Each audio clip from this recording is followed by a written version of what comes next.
दोस्तों नमस्कार। मैं श्री राजेश इंडोलॉजी के इस सत्र में आप सबका स्वागत करता हूं। एक खबर जो पूरी दुनिया में वैश्विक स्तर पर सुर्खियां बटोर रही है और वह है कि हाल ही में अमेरिकी सरकार ने दुनिया के विभिन्न देशों की तकरीबन 400 से अधिक कंपनियों को सैंक्शन किया है। इन 400 कंपनियों में से 19 कंपनियां भारतीय हैं, लेकिन इन भारतीय कंपनियों या विदेशी कंपनियों को प्रतिबंधित आखिर किया क्यों गया? अमेरिकी सरकार ने बताया है कि रूस के युद्ध में सहायता देने वाले उपकरणों या वस्तुओं की निर्यात करने के लिए उन कंपनियों को सैंक्शन किया गया है। रूस और यूक्रेन का मामला तो कई वर्षों का है, दो वर्ष से ज्यादा हो गए। दूसरी ओर भारत ने कई बार रूस से अपना व्यापार किया है। सैंक्शन के दौरान ही भारत ने रूस से S-400 तक खरीदा था, लेकिन तब अमेरिका ने भारत को इससे छूट में रखा था। तो आखिर ऐसा क्या हुआ कि हाल ही में अमेरिका ने अन्य देशों में चीन, तुर्की, कजाकिस्तान,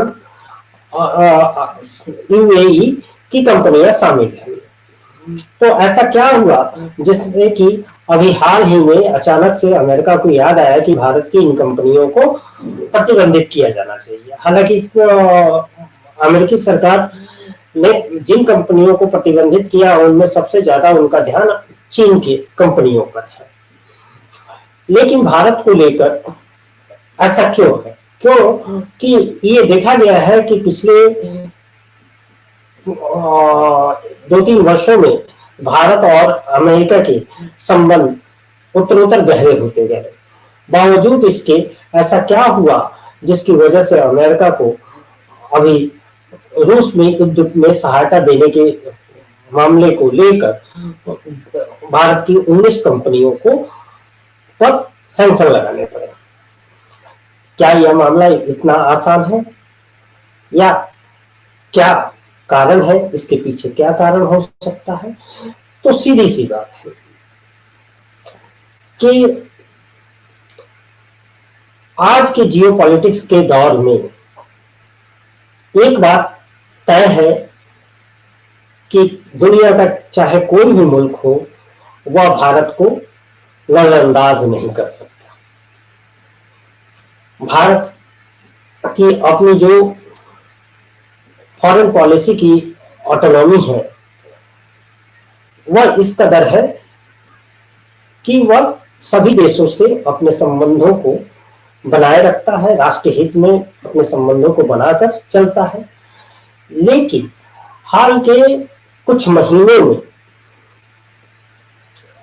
खालिस्तान समर्थक गुरुपतवंत सिंह पन्नू का मामला हो या फिर कनाडा के निच्छर का, इन दो मामलों की वजह से अमेरिका भारत पर दबाव बनाने की कोशिश करता रहा है। इसको हमने देखा है। इसके साथ ही बीते 22-23 अक्टूबर को ब्रिक्स की जो बैठक रूस के कजान में हुई, ठीक उसके पहले जो 4 साल से भारत और चीन के बीच LAC को लेकर जो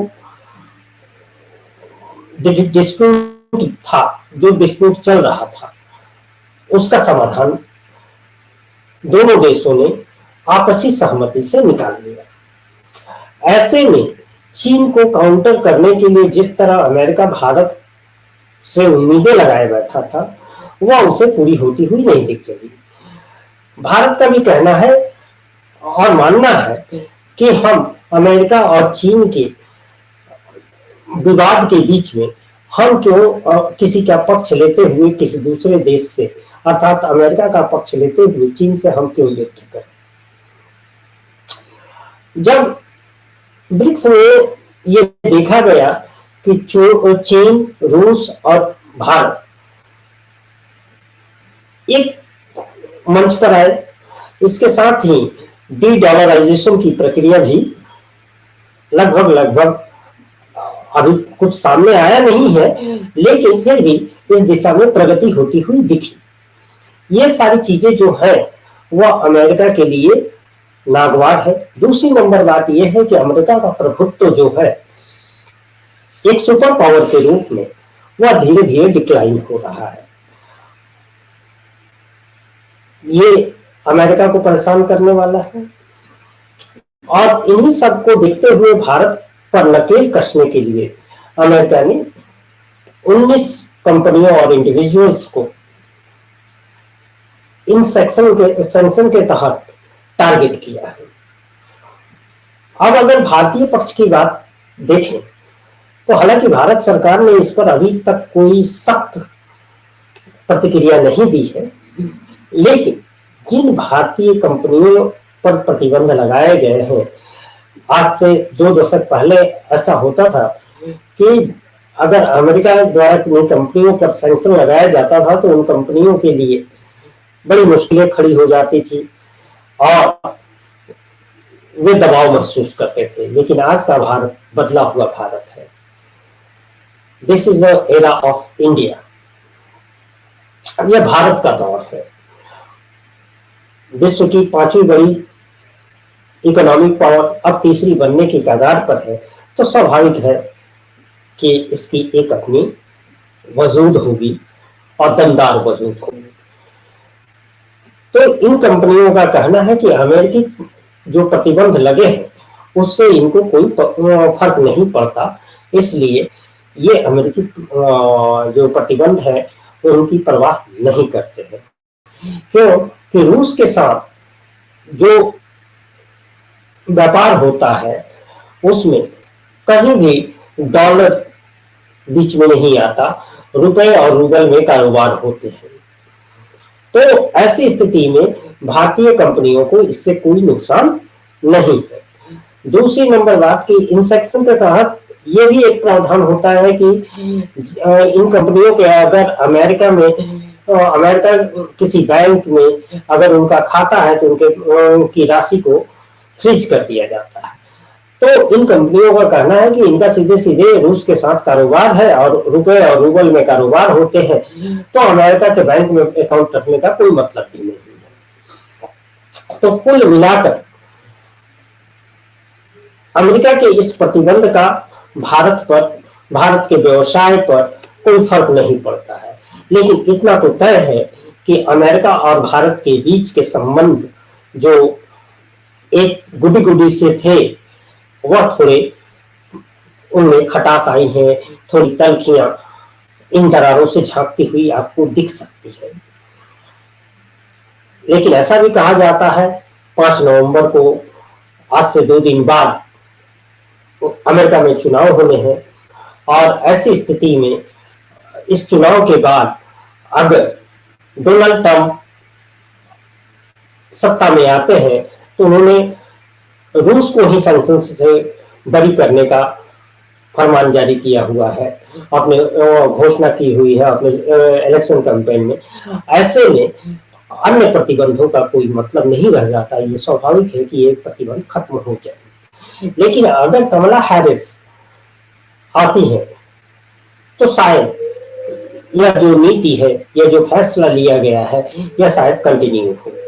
लेकिन एक बात तय है कि भारत और अमेरिका के संबंधों में थोड़ी गिरावट तो आई।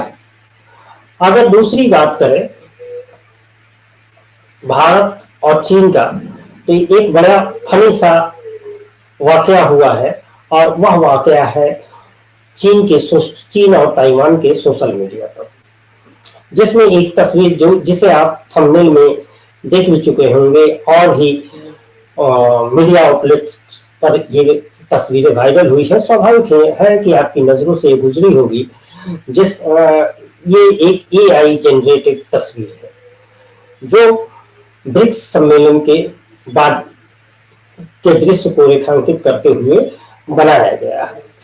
यह तस्वीर न केवल स्टिल है बल्कि यह वीडियो भी है। इसमें दर्शाया यह गया है कि चीन के राष्ट्रपति शी जिनपिंग भारत के प्रधानमंत्री नरेंद्र मोदी के सामने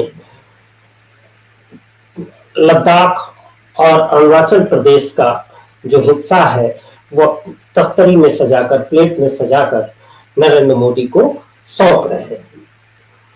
यह दरअसल ऐसा है कि चीन में और ताइवान में अधिकांशतः लोग ये मानते हैं कि लद्दाख और लद्दाख का अक्साई चीन का इलाका और अरुणाचल प्रदेश का कुछ इलाका चीन का है। और ऐसे में जब एलएसी पर समझौते हुए और 2020 की स्थिति में सेनाओं को लौटने के समझौते हुए, तो इसे लेकर चीन में और ताइवान में सोशल मीडिया पर इस तरह के एआई जनरेटेड वीडियो ये करके दर्शाया गया कि शी जिनपिंग ने भारत के प्रधानमंत्री नरेंद्र मोदी के सामने सरेंडर कर दिया है। वास्तव में चीन की कम्युनिस्ट पार्टी, वहां कोई लोकतंत्र तो है नहीं कि वहां कोई विपक्षी दल है और वह किसी बात पर आवाज उठा सके, लेकिन वहां जब ऐसा नहीं है तो जो आम लोग हैं जो सरकार की इस नीति के खिलाफ हैं और उसकी आलोचना कर रहे हैं, तो सोशल मीडिया के जरिए वे कर रहे हैं। हालांकि चीनी मीडिया ने और चीन की सरकार ने सोशल मीडिया से इस तस्वीर और वीडियो को वॉश आउट कर दिया है, जबकि ताइवान में ये चल रहा है और वहीं से ये वीडियो सर्कुलेट होते हुए बाकी दुनिया के अन्य हिस्सों में पहुंची, भारत में भी पहुंची।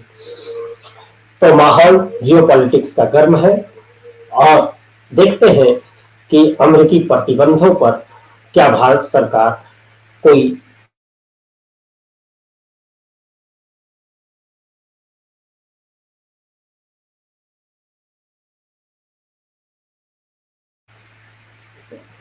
नमस्कार।